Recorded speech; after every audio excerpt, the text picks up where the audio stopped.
Hallelujah. യേശുവേ സ്തോത്രം, യേശുവേ നന്ദി. ലൂക്കായുടെ സുവിശേഷം 12-ാം അധ്യായം 32-ഉം 33-ഉം തിരുലിഖിതങ്ങൾ.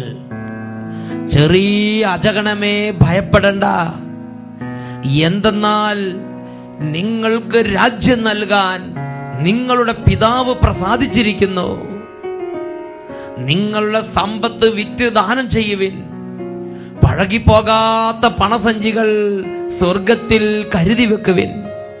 ഒടുങ്ങാത്ത നിക്ഷേപം സ്വർഗത്തിൽ സംഭരിച്ചു വെക്കുവിൻ എന്നരുളി ചെയ്തവനായ യേശുക്രിസ്തുവിന്റെ ധന്യനാമത്തിൽ നിങ്ങൾക്കേവർക്കും കൃപയും സമാധാനവും.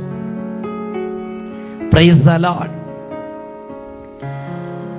പ്രിയപ്പെട്ട ദൈവമക്കളെ, ഇന്ന് നാം ചിന്തിക്കുന്ന വിഷയം പ്രഭാഷകന്റെ പുസ്തകം 10-ാം അധ്യായം 10-ാം തിരുലിഖിതം. ഇന്ന് രാജാവ്, നാളെ ജഡം. സർവശക്തനായ ദൈവമേ, അങ്ങയുടെ തിരുസന്നിധിയിൽ ഇതാ എല്ലാ അഹങ്കാരവും അടിമവെച്ച് ഞങ്ങൾ പ്രാർത്ഥിക്കുകയാണ്. ജോബിന്റെ പുസ്തകം 10-ാം അധ്യായം 9-ാം തിരുലിഖിതം. പൊടിയും ചാരവുമായ മനുഷ്യൻ അഹങ്കരിക്കാൻ എന്തുണ്ട്? ജീവിച്ചിരിക്കുമ്പോൾ തന്നെ അവന്റെ ശരീരം ജീർണിച്ചു പോകുന്നു. യെശയ്യായുടെ പുസ്തകം 40-ാം അധ്യായം 15-ാം തിരുലിഖിതം. കർത്താവേ, ജനതകൾ അങ്ങേക്ക് വെള്ളിക്കോലിൽ പൊടി പോലെയും തൊട്ടിയിൽ ഒരു തുള്ളി വെള്ളം പോലെയുമാകുന്നുവല്ലോ. സങ്കീർത്തനം 75-ാം അധ്യായം 4-ാം തിരുലിഖിതം. വമ്പ് പറയരുത് എന്ന് അഹങ്കാരിയോടും കൊമ്പുയർത്തരുത് എന്ന് ദുഷ്ടനോടും ഞാൻ പറയുന്നു.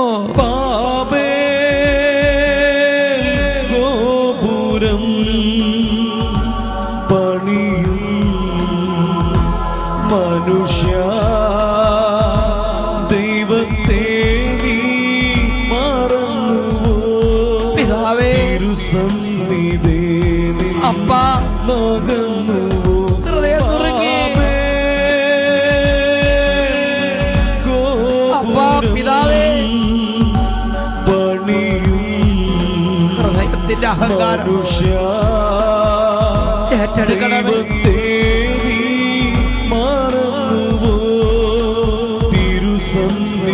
സ്പർശിക്കണമേ, സ്പർശിക്കണമേ കർത്താവേ. Hallelujah, hallelujah. എല്ലാവരും കരങ്ങൾ ഉയർത്തട്ടെ, ഹൃദയ എളിമപ്പെടട്ടെ. ജീവിക്കുന്ന ദൈവത്തിന്റെ വചനത്തിന്റെ മുമ്പിൽ, ജീവിക്കുന്ന ദൈവത്തിന്റെ സജീവ സാന്നിധ്യത്തിന് മുമ്പിൽ ഇപ്പോൾ ഹൃദയ എളിമപ്പെടുത്തുക. ഹല്ലേലൂയ, ഹല്ലേലൂയ, ഹല്ലേലൂയ. ഓ ദൈവമേ, ഈ ദൈവമക്കളിൽ കാലാകാലങ്ങളായി കുടികൊള്ളുന്ന അഹന്തയുടെയും അഹങ്കാരത്തിന്റെയും തന്നിഷ്ടത്തിന്റെയും താൻപോരിമ ഭാവത്തിന്റെയും ദൈവത്തോട് മല്ലടിക്കുന്ന പ്രകൃതത്തിന്റെയും അനുസരണക്കേടിന്റെയും നിരീശ്വര ചിന്തയുടെയും ദൈവനിഷേധത്തിന്റെയും യുക്തിവാദത്തിന്റെ ആധിപത്യത്തിന്റെയും മേഖലകളിൽ ഈ ദൈവമക്കളെ പീഡിപ്പിച്ചുകൊണ്ടിരിക്കുന്ന എല്ലാ നാരകീയ സേനകളെയും ദുരാത്മബാധകളെയും അന്ധകാര പീഡകളെയും യേശുവിന്റെ നാമത്തിൽ ശാസിക്കുന്നു, ബന്ധിക്കുന്നു, ബഹിഷ്കരിക്കുന്നു. വിട്ടുമാറി പോകട്ടെ. ഹല്ലേലൂയ, ഹല്ലേലൂയ, ഹല്ലേലൂയ, ഹല്ലേലൂയ, ഹല്ലേലൂയ, ഹല്ലേലൂയ. യേശുവേ, യേശുവേ, യേശുവേ, യേശുവേ, യേശുവേ, യേശുവേ, യേശുവേ, യേശുവേ. ആരാധന, ആരാധന. ഹല്ലേലൂയ, ഹല്ലേലൂയ.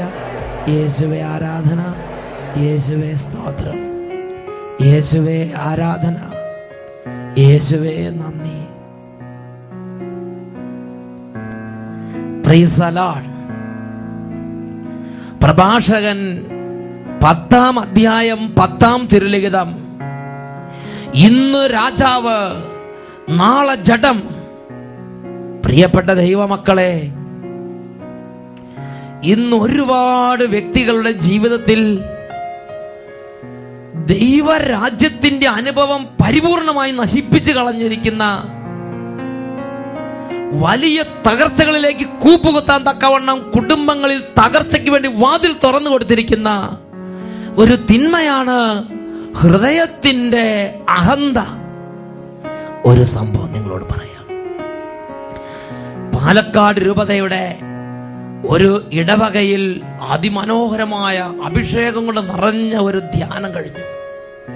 അങ്ങനെ ധ്യാന ശുശ്രൂഷകൾക്ക് ശേഷം ടീമംഗങ്ങളെല്ലാം അവരവരുടെ ദേശങ്ങളിലേക്ക് മടങ്ങിപ്പോയി.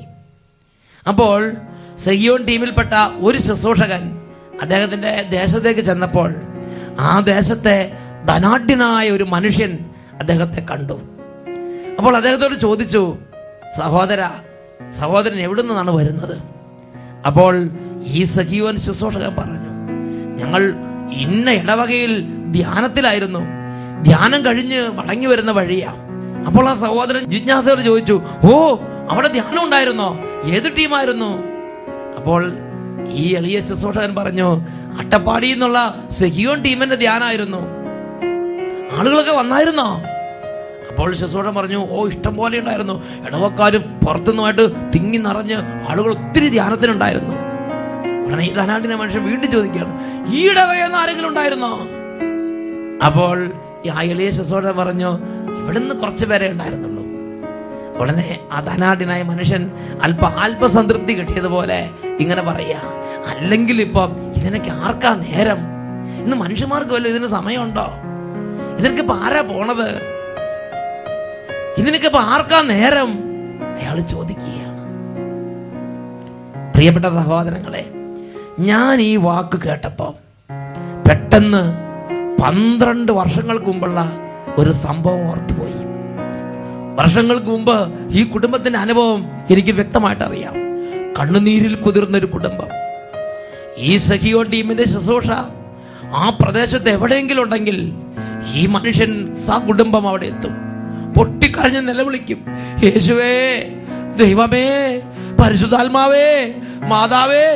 ഈ മനുഷ്യനും കുടുംബവും കണ്ണുനീരിൽ കുതിർന്ന് നിലവിളിക്കും, മുട്ടുമേൽ നിന്ന് പ്രാർത്ഥിക്കും. എല്ലാവരും ധ്യാനത്തിന് വരുന്ന എല്ലാവരും പോയാലും ഇവര് അവിടെ നിന്ന് പ്രാർത്ഥിച്ചിട്ടാണ് പോയിക്കൊണ്ടിരുന്നത്. ഇവര് ഇടയ്ക്കിടയ്ക്ക് കണ്ടുമുട്ടുമ്പോൾ പറയും, അച്ഛാ, എന്റെ കുടുംബത്തിന്റെ സ്ഥിതി ഇതാ, കടബാധ്യത, ജപ്തി, തകർച്ച, വീടില്ല, രോഗം, വേദന.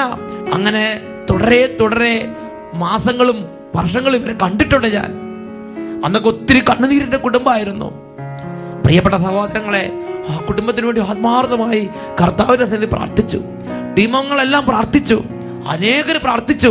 പ്രാർത്ഥനാ ഗ്രൂപ്പുകാരെല്ലാം ദൈവത്തെ വിളിച്ചപേക്ഷിച്ചുകൊണ്ട് ആ കുടുംബത്തിന് വേണ്ടി ദൈവസന്നിധിയിൽ വാദിച്ചു. എന്തായാലും ശരി, അദ്ദേഹത്തിന്റെ എളിമ, അദ്ദേഹത്തിന്റെ കണ്ണുനീര്, അദ്ദേഹത്തിന്റെ നിലവിളി, അദ്ദേഹത്തിന് വേണ്ടിയുള്ള മധ്യസ്ഥ പ്രാർത്ഥനകൾ, ഇതെല്ലാം ദൈവസന്നിധിയിൽ സ്വീകാര്യമായി. കുടുംബത്തിലെ ഓരോരോ സ്ഥിതികൾ അനുഗ്രഹമാകാൻ തുടങ്ങി. ഇതാ കടബാധ്യതകളെല്ലാം പതുക്കെ മാറി. മക്കളെല്ലാം പഠിച്ച് ഉയർന്ന നിലയിലേക്ക് വന്നു. ഇന്ന് മക്കള് വിവിധ രാജ്യങ്ങളിൽ ജോലിയിലാണ്. ധാരാളം പൗണ്ടുകളും ഡോളറുകളും എല്ലാം ഇപ്പോൾ വന്നുകൊണ്ടിരിക്കുകയാണ്. ഇന്ന് ആ കടബാധ്യത മാറി, നല്ല വീടായി, നല്ല പറമ്പായി, എസ്റ്റേറ്റായി, ധാരാളം വരുമാനം ഇന്നുണ്ട്. ഇന്ന് രോഗത്തിന്റെ അവസ്ഥയ്ക്ക് വിട്ടുമാറി അല്പമൊക്കെ ആ എല്ലിന്റെ മുകളിൽ ഇറച്ചി അവിടെ ഇവിടെയൊക്കെ വെച്ചു തുടങ്ങിയിട്ടുണ്ട്. അങ്ങനെ ഇറച്ചി എല്ലയിൽ കുത്തുന്ന കാലമായി. ദൈവം അനുഗ്രഹിച്ച 12 വർഷങ്ങളിൽ കടന്നു വന്ന് ഇന്നൊന്നിനും കുറവില്ലാത്ത വിധം സമാധാനവും സന്തോഷവും ആരോഗ്യവും ജോലിയും ഭവനവും വീടും പറമ്പും എല്ലാം ആയി കഴിഞ്ഞപ്പോ ഇന്ന് അദ്ദേഹത്തിന് തോന്നുകയാണ്, ഇന്നിപ്പോ ഇതിനൊക്കെ ആർക്കാ നേരം? അദ്ദേഹത്തിന്റെ സമീപ പ്രദേശത്ത് ദൈവരാജ്യ ശുശ്രൂഷ നടന്നപ്പോ, വചനപ്രഘോഷണം നടന്നപ്പോൾ, ദൈവാരാധന ഉയർന്നപ്പോൾ അയാൾക്ക് അതിന് പോകാൻ നേരെയില്ല. മാത്രമല്ല, അദ്ദേഹം ചിന്തിക്കുകയാണ്, ഇപ്പോൾ ഇതിനൊക്കെ ആർക്കാ നേരം? ഇപ്പോൾ ഇതിനൊക്കെ ആർക്കാ നേരം? ഇത് കേട്ടപ്പോ സത്യത്തിൽ എന്റെ മനസ്സിൽ വേദനയുണ്ടായി. എങ്കിലും ദൈവത്തിന്റെ സന്നിധിയിൽ ഈ ഒരു ഭാരവുമായി ഇരുന്നപ്പോൾ ദൈവം വെളിപ്പെടുത്തിയ വലിയ ദുഃഖങ്ങളുണ്ട്. ഈ ലോകത്തിൽ അനേകം വ്യക്തികളുടെ രീതി ഇതുപോലെയാണ്. ഒരു കാലത്ത് ചങ്കുപൊട്ടി നിലവിളിക്കും, ഒരു കാലത്ത് എളിമപ്പെടും, പ്രാർത്ഥിക്കും. അങ്ങനെ ദൈവാനുഗ്രഹത്തിന്റെ വഴികളിലേക്ക് പ്രവേശിക്കുമ്പോൾ, ദൈവത്തിന്റെ കരുണയുടെയും സ്നേഹത്തിന്റെയും അനുഭവത്തിലേക്ക് വരുമ്പോ, അങ്ങനെ ദുഃഖം മാറി, ദാരിദ്ര്യം മാറി, ഞെരുക്കം മാറി, കണ്ണുനീര് മാറി, കഷ്ടത മാറി, അനുഗ്രഹത്തിന്റെ വഴികളിലൂടെ വരുമ്പോ ദൈവത്തെ ഓർമ്മിക്കാൻ അവർക്ക് നേരമില്ല, ദൈവത്തോട് പ്രാർത്ഥിക്കാൻ സമയമില്ല. ദേവാലയത്തിൽ പോകുന്നത് ചെറിയ കാര്യമായി തോന്നുകയാണ്, അതൊക്കെ നിസ്സാരമായി തോന്നുകയാണ്. സന്ധ്യാപ്രാർത്ഥന അത് വില കുറഞ്ഞൊരു ഏർപ്പാടായി തോന്നുകയാണ്. കാരണം ഇന്ന് പഠിപ്പായി, ജോലിയായി, പണമായി, കൂട്ടുകാരായി, അഡ്രസ്സായി, പെരുമയായി, എല്ലാമായി ഇപ്പോൾ ദൈവം ഒരു ചെറുതായി, ദൈവത്തെ വിളിക്കുന്നത് ഒരു പോരായ്മയായി ഇവൻ ചിന്തിക്കുകയാണ്. ഇതാണ് നിയമാവർത്തന പുസ്തകത്തിൽ 32-ാമത്തെ അധ്യായത്തിൽ ദൈവം ഹൃദയം നുറുങ്ങി ദൈവമക്കളോട് ചോദിക്കുന്ന ഒരു അനുഭവം.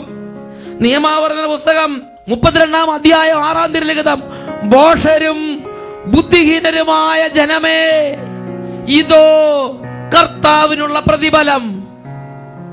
ഭോഷരും ബുദ്ധിഹീനരുമായ ജനമേ, ഇതോ നിങ്ങളുടെ കർത്താവിനുള്ള പ്രതിഫലം. നിങ്ങളുടെ പിതാക്കന്മാരോട് ചോദിക്കുക, നിങ്ങളുടെ ഇടയിലെ പ്രായമാരോട് ചോദിക്കുക, അവർ നിങ്ങൾക്ക് പറഞ്ഞു തരും എങ്ങനെയാണ് കർത്താവ് നിങ്ങളുടെ കുടുംബത്തെ പരിപാലിച്ചതെന്ന്, എങ്ങനെയാണ് അനർത്ഥങ്ങളുടെ ദുരിതങ്ങളിൽ നിങ്ങളുടെ കുടുംബത്തെ കർത്താവ് കൈപിടിച്ച് നടത്തിയതെന്ന്. നിയമാവർത്തന പുസ്തകം 32-ാം അധ്യായത്തിൽ 15-ാം വാക്യത്തിൽ പഠിപ്പിക്കുകയാണ്: യശുറൂൻ, നീ തടിച്ചു കൊഴുത്തു ശക്തനായി, നീ കൊഴുത്തു മിനുങ്ങി, ഇപ്പോൾ നിന്റെ രക്ഷയുടെ പാറയെ നീ പുച്ഛിച്ചു തള്ളുന്നുവോ? ഇപ്പോൾ നിന്റെ അഭയശീലയെ നീ അവഗണിക്കുന്നുവോ? എങ്ങനെ ഈ യശുറൂൻ കൊഴുത്തു മിനുങ്ങിയത്? ഇതിനെക്കുറിച്ച് നിയമാവർത്തന പുസ്തകം 1-ാം അധ്യായത്തിൽ രേഖപ്പെടുത്തിയിട്ടുണ്ട്. നിയമാവർത്തന പുസ്തകം 1-ാമത്തെ അധ്യായത്തിൽ 31, 32, 33 തിരുലിഖിതങ്ങൾ. നിയമാവർത്തന പുസ്തകം 1-ാമത്തെ അധ്യായത്തിൽ 31, 32, 33 തിരുലിഖിതങ്ങൾ. അവിടെ ഈ ജനത്തെ, ദൈവത്തിന്റെ ജനത്തെ ദൈവം ചങ്കോട് ചേർത്ത്, ദൈവം മാറോട് ചേർത്ത് വാരി പുണർന്ന് മരുഭൂമിയിലൂടെ നയിച്ചുകൊണ്ട് വരികയായിരുന്നു. അവർക്ക് വേണ്ടി, അവർക്ക് മുമ്പേ പോയി കൂടാരം അന്വേഷിക്കുക ഈ ദൈവം സ്ഥലം അന്വേഷിച്ചു കൊണ്ടിരുന്നു.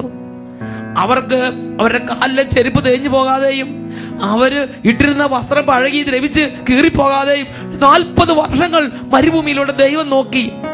അതാണ് 1-ാം അധ്യായം 31, 32, 33 വാക്യങ്ങൾ. നിങ്ങൾ ഇവിടെ എത്തിച്ചേരുവോളം കടന്നു പോന്നിരുന്ന വഴികളിലെല്ലാം നിങ്ങളുടെ ദൈവമായ കർത്താവ് നിങ്ങളെ ഒരു പിതാവ് പുത്രൻ എന്ന പോലെ വഹിച്ചിരുന്നത് മരുഭൂമിയിൽ വെച്ച് നിങ്ങൾ കണ്ടതാണല്ലോ. എങ്കിലും ഇക്കാര്യത്തിൽ നിങ്ങൾ നിങ്ങളുടെ ദൈവമായ കർത്താവിനെ വിശ്വസിച്ചില്ല.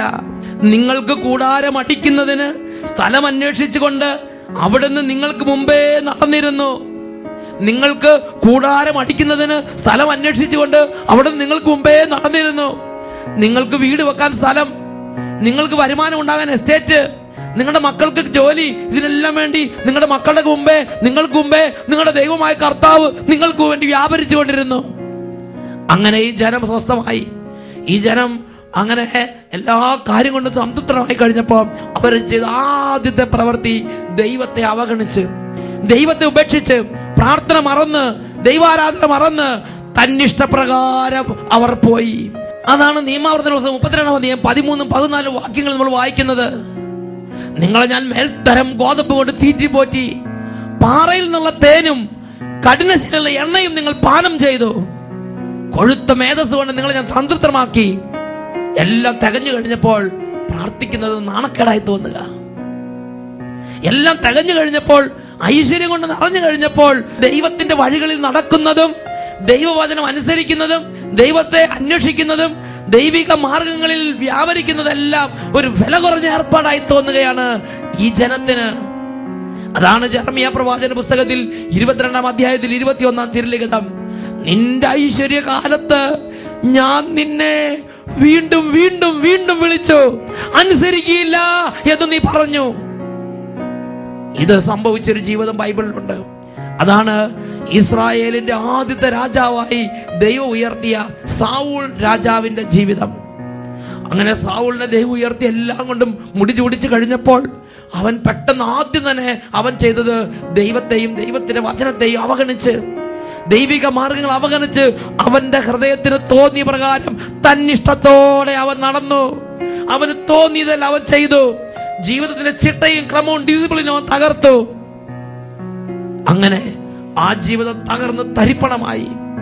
ഗിൽബോവ പർവ്വതങ്ങളിൽ സാവൂളും സാവൂളിന്റെ മകൻ ജോനാഥനും ഛിന്ന ഭിന്നമായി തകർന്ന് തരിപ്പണമായി കിടക്കുമ്പോൾ ദാവീദ് രാജാവ് ഹൃദയം നൊന്ത് വേദനിച്ച് ഈ സാവൂളിനെ കുറിച്ച് പറയുന്ന വചനമാണ് സാമുവേൽ പ്രവാചകന്റെ 2-ാമത്തെ പുസ്തകത്തിൽ 1-ാമത്തെ അധ്യായത്തിൽ 23-ാമത്തെ തിരുലിഖിതം. കഴുകനേക്കാൾ വേഗമുള്ളവർ, സിംഹത്തേക്കാൾ ബലമുള്ളവർ, ഇത്രമാത്രം ഉന്നതമാരായിരുന്നു സാവൂളും ജോനാഥനും. എന്നാൽ ഇതാ വാളിൽ കുത്തിപ്പിളർന്ന് കുടൽമാലകളെല്ലാം പുറത്തു ചാടി രക്തം വാർന്നൊഴുകി അവർ മരിച്ചു കിടക്കുകയാണ്. വേദന കൊണ്ട് നിറഞ്ഞ ദാവീദ് പറയണത് എങ്ങനെയാണ്? 2 സാമുവേൽ 1-ാം അധ്യായം 27-ാം വാക്യം. ശക്തന്മാർ വീണുപോയതും ആയുധങ്ങൾ തകർന്നു പോയതും എങ്ങനെ? പ്രിയ ദൈവ പൈതലേ, ഇന്നൊരു പക്ഷെ ദൈവം നിന്നെ അനുഗ്രഹിച്ച് ഉയർത്തി നീ ഇന്ന് അനുഗ്രഹത്തിന്റെയും നന്മയുടെയും വഴിയിലായിരിക്കാം. സൗൾ രാജാവിന്റെ അനുഭവം നിന്റെ ഓർമ്മയിലിരിക്കട്ടെ. അങ്ങനെ തകർന്ന് തരിപ്പണമായി കിടക്കുമ്പോൾ ദാവീദ് രാജാവ് വിലപിക്കുകയാണ്. ശക്തന്മാർ വീണുപോയതും ആയുധങ്ങൾ തകർന്നു പോയതും എങ്ങനെ? ഇന്ന് രാജാവ്, നാളെ ജഡം. മറക്കരുത്. പ്രഭാഷകൻ 10:10. ഒരു നിമിഷം നമുക്ക് കണ്ണുകൾ അടയ്ക്കാം, 2 കരങ്ങൾ നമുക്ക് തുറന്നു പിടിക്കാം. ഓ ദൈവമേ, പൊടിയും ചാരവുമായ മനുഷ്യന് അഹങ്കരിക്കാൻ എന്തുണ്ട്? പൊടിയും ചാരവുമായ മനുഷ്യന് അഹങ്കരിക്കാൻ എന്തുണ്ട്? ഗോപുരം പണിയും മനുഷ്യ, ദൈവത്തെ നീ മറന്നുവോ? തിരുസന്നിധിയിൽ നിന്നകന്നുവോ?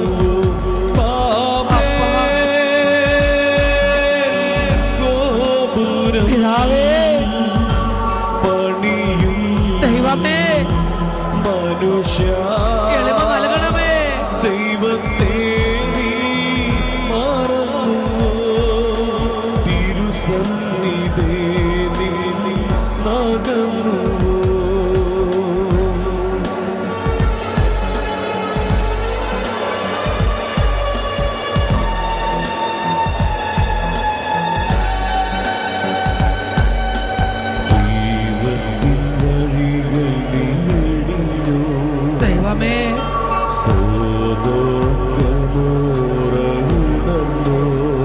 എന്റെ ദൈവമേ, സ്പർശിക്കണമേ കർത്താവേ.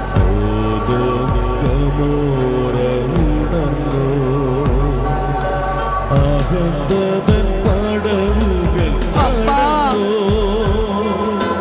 ഞാനെന്ന പാപിതാവേ മറന്നോ? പടവുകൾ കടന്നോ? ഞാനെന്ന പാപത്തിൽ മതി മറന്നോ?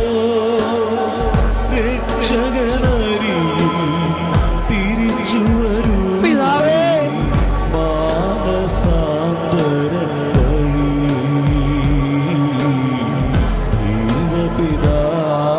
ദൈവപിതാവിനരികിൽ പാപേ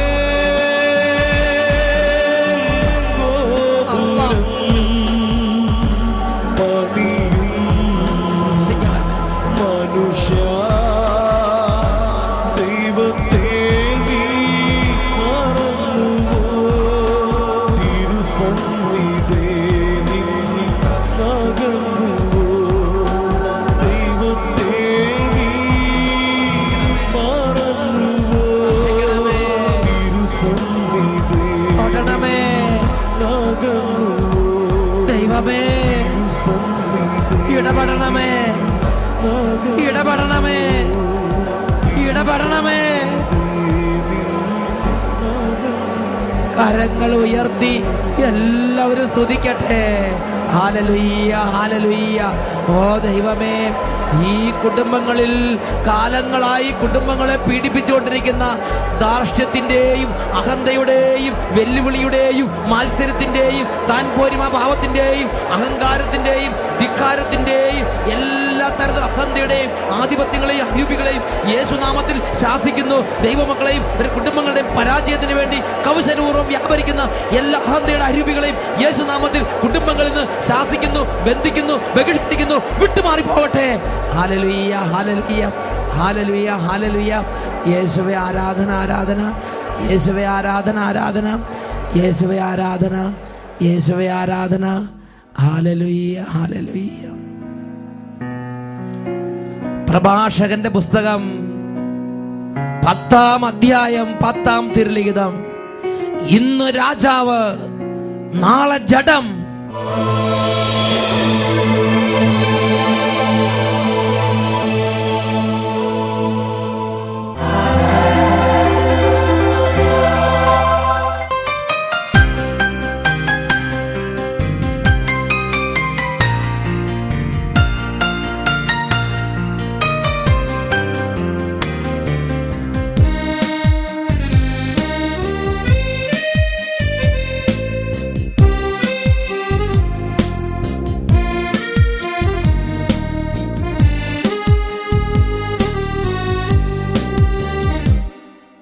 തിരുവോസ്തിയിൽ ഞാൻ കാണുന്നു നിന്നെ വിശ്വൈകരാജനെ. തിരുവോസ്തിയിൽ ഞാൻ കാണുന്നു നിന്നെ വിശ്വൈകരാജനെ. നിന്നെ മറന്നോരെന്നെ തിരഞ്ഞ് മണ്ണിൽ നിന്നിൽ ലയിക്കാനൊന്നായി തീരാ എന്നെ നൽകുന്നിതാ. തിരുവോസ്തിയിൽ ഞാൻ കാണുന്നു നിന്നെ വിശ്വൈകരാജനെ.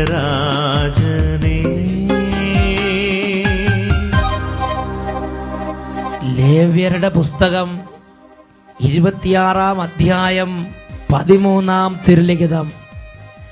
നിങ്ങൾ നിവർന്ന് നടക്കേണ്ടതിന് നിങ്ങളുടെ കഴുത്തിലെ നുകത്തിന്റെ കെട്ടുകൾ ഞാൻ പൊട്ടിച്ചു.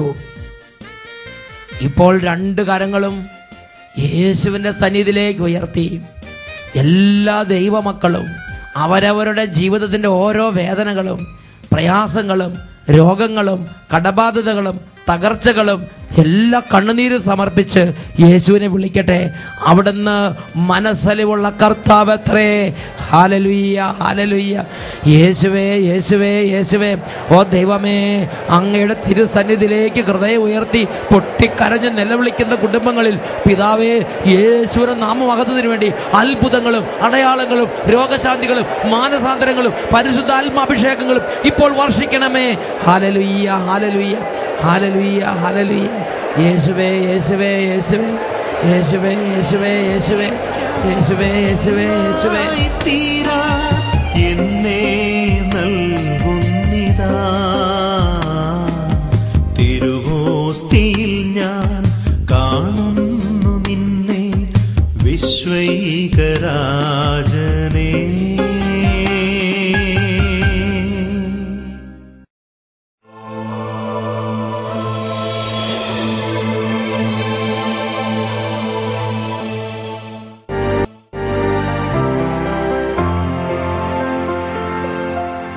എൻ്റെ പേര് പുഷ്പി, എൻ്റെ മകളുടെ പേര് സൗമ്യ. എൻ്റെ കുഞ്ഞിന് വേണ്ടി സാക്ഷ്യം പറയാനാണ് ഞാൻ വന്നത്. ഞങ്ങൾ കൊച്ചിയിൽ നിന്ന് വരുന്നു. കൊച്ചിയിൽ നിന്നാണ് സഹോദരി വരുന്നത്. എൻ്റെ മോൾ 7-ാം മാസത്തിൽ ജനിച്ചതാണ്. അവൾ ജനിക്കുമ്പോൾ തന്നെ നെറ്റിയിലൊരു മുഴയുണ്ടായിരുന്നു. ആ മുഴ 4 വയസ്സ് വരെ കഴിഞ്ഞ് ഓപ്പറേഷൻ ചെയ്യാൻ പറ്റുള്ളെന്നാണ് ഡോക്ടർമാർ പറഞ്ഞത്. ഇപ്പോൾ എൻ്റെ മോൾക്ക് 3.5 വയസ്സേ ആയിട്ടുള്ളൂ. ഇവിടുന്ന് വെഞ്ചരിച്ചു കൊണ്ടുപോയ എണ്ണ തേച്ച് വിശ്വാസ പ്രമാണം ചൊല്ലിയാണ് ഇത് പെരട്ടി പൂർണ്ണമായും മാറി. ഇപ്പൊ മുഴയില്ല. ഹല്ലേലൂയ. കുട്ടിയുടെ നെറ്റിയിൽ ഒരു വലിയ മുഴ, അത് വെഞ്ചരിച്ച എണ്ണ പുരട്ടി മാറി. കരങ്ങൾ ഉയർത്തിയെടുത്ത് കർത്താവിനെ മഹത്വപ്പെടുത്താം. യേശുവിന്റെ നാമത്തിൽ സൗഖ്യമുണ്ടല്ലോ, യേശുവിന്റെ രക്തത്താൽ ജയമുണ്ടല്ലോ. യേശുവിന്റെ നാമത്തിൽ സൗഖ്യമുണ്ടല്ലോ, യേശുവിന്റെ രക്തത്താൽ ജയമുണ്ടല്ലോ. യേശുവിന്റെ നാമത്തിൽ സൗഖ്യമുണ്ടല്ലോ യേശുവിന്റെ രക്തത്താൽ